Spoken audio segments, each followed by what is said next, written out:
Assalamualaikum warahmatullahi wabarakatuh. Perkenalkan, nama saya Solimatus Sadia dengan NIM 25040100593. Perkenalkan, saya Fitri Nisal Firdaus dengan NIM 25040100529. Perkenalkan, nama saya Wilis Dina Vitasari dengan akhir NIM 540. Perkenalkan, nama saya Dwi Anggi Wulandari dengan akhir NIM 546. Perkenalkan, nama saya Meliza Nurfaiza dengan akhir NIM 522. Perkenalkan, nama saya Nofriza Helga Prastiwi dengan akhir NIM 519. Perkenalkan, nama saya Konita Naila Kul Azmina dengan akhir NIM 526. Nama saya Muhammad Irfan Al-Hakim dengan akhir NIM 0620. Perkenalkan, nama saya Alma Dwi Pawitra dengan akhir NIM 09. Pada video kali ini, kami akan mempelajari salah satu metode analisis statistik yang sering digunakan dalam penelitian, yaitu uji Paired Sample T-Test. Uji ini digunakan untuk mengetahui apakah terdapat perbedaan rata-rata yang signifikan antara dua kelompok data yang saling berpasangan. Misalnya hasil sebelum dan sesudah suatu perlakuan pada kelompok yang sama. Melalui video ini, kita akan membahas konsep dasar uji Paired Sample T-Test, syarat-syarat penggunaannya, langkah-langkah melakukan pengujian, serta cara menginterpretasikan hasil analisis dengan mudah dan sistematis. Di akhir pembelajaran, diharapkan Anda mampu memahami kapan uji ini digunakan dan dapat menerapkannya dalam analisis data penelitian. Uji Paired Sample T-Test merupakan bagian dari statistik parametrik. Oleh karena itu, sebagaimana aturan dalam statistik parametrik, data penelitian harus berdistribusi normal. Paired Sample T-Test digunakan untuk mengetahui apakah terdapat perbedaan rata-rata dua sampel yang berpasangan. Dua sampel yang dimaksud adalah sampel yang sama namun mempunyai dua data.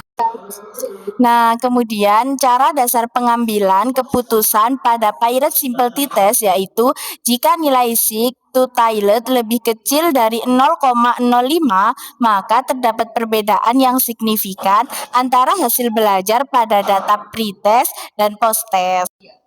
Dan jika nilai sigma to tilde lebih besar dari 0,05, maka tidak terdapat perbedaan yang signifikan antara hasil belajar pada data pre-test dan data post-test. Jadi di sini saya akan menjelaskan uji Paired Sample T-Test. Sebelum kita melakukan uji tersebut, kita akan melakukan uji normalitas terlebih dahulu. Nah, jadi kita harus mempunyai data. Berhubung saya di sini sudah mempunyai data, kita akan membuka Excel terlebih dahulu. Ini adalah data yang akan kita ujikan. Nah, di sini adalah sebelum diberi pupuk dan sesudah diberi pupuk. Jadi, untuk uji Paired Sample T-Test kita harus melakukan pengkodean, yaitu kode sebelum diberi pupuk dan kode sesudah diberi pupuk. Jadi, kode sebelum ini kita kasih kode 1 dan kode sesudah ini kita kasih kode 2. Sekarang kita lanjut ke SPSS. Nah, kita tekan ke data view terlebih dahulu. Habis itu kita salin datanya.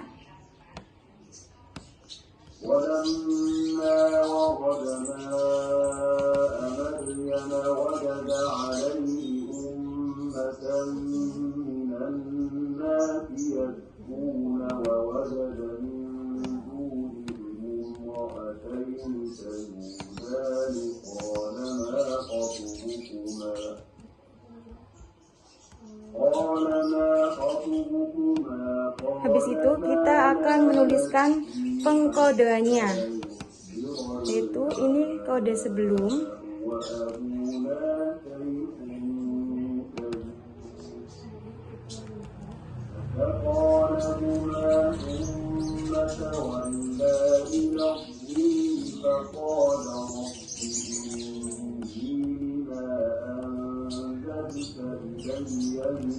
ini kode 2.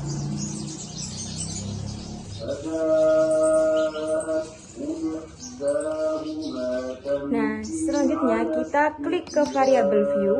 Habis itu yang bagian name kita ganti menjadi hasil. Kemudian yang ini kita ganti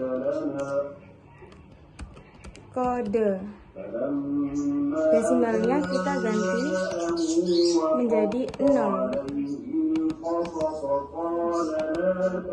Kemudian ini kita tulis hasil pupuk.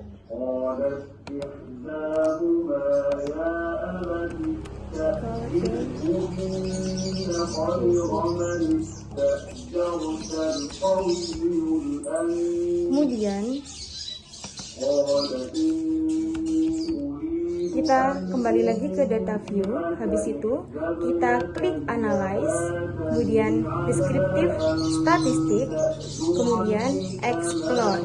Habis itu yang hasil pupuk kita pindahkan ke sebelah kanan, yaitu ke dependent list. Kemudian kode pupuk kita ke faktor. Habis itu kita klik plot, kemudian kita centang yang bagian normality plot with test. Kita tekan continue, kemudian kita klik OK,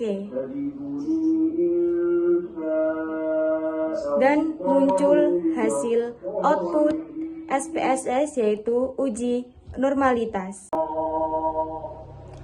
Dari sini kita bisa melihat yang test of normality.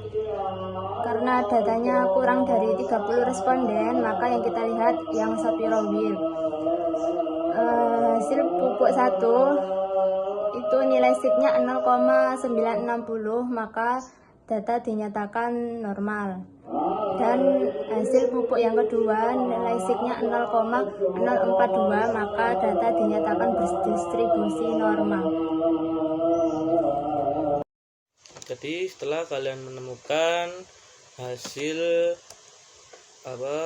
normalitasnya, lalu kalian masuk saja langsung ke analyze, kemudian ke compare means, kemudian langsung saja ke Pirate Simple T-Test. Nah, kalau sudah munculnya begini, kalian masukkan hasil ke variabel pertama, kemudian value kedua kalian masukkan ke variabel 2. Terus langsung saja kalian OK. Baik, jadi kesimpulannya yaitu apabila nilai SIG kurang dari 0,05 maka terdapat hubungan, dan apabila nilai SIG lebih dari 0,05 maka tidak terdapat hubungan. Nah, dari data yang sudah kita uji tadi menyatakan bahwa nilai SIG kurang dari 0,05 maka data tersebut terdapat hubungan. Demikian pembahasan mengenai uji Pirate Simple T-Test pada mata kuliah statistika. Melalui materi ini, kita telah mempelajari pengertian, tujuan penggunaan, syarat-syarat analisis, langkah-langkah pengujian, hingga cara menginterpretasikan hasilnya. Pemahaman terhadap uji Pirate Simple T-Test diharapkan dapat membantu Anda dalam memilih metode analisis yang tepat, khususnya ketika membandingkan dua data yang saling berpasangan. Terima kasih atas perhatian dan partisipasi Anda dalam mengikuti pembelajaran ini. Jangan lupa untuk mempelajari kembali materi yang telah disampaikan dan berlatih mengerjakan soal atau studi kasus agar pemahaman Anda semakin baik. Wassalamualaikum warahmatullahi wabarakatuh.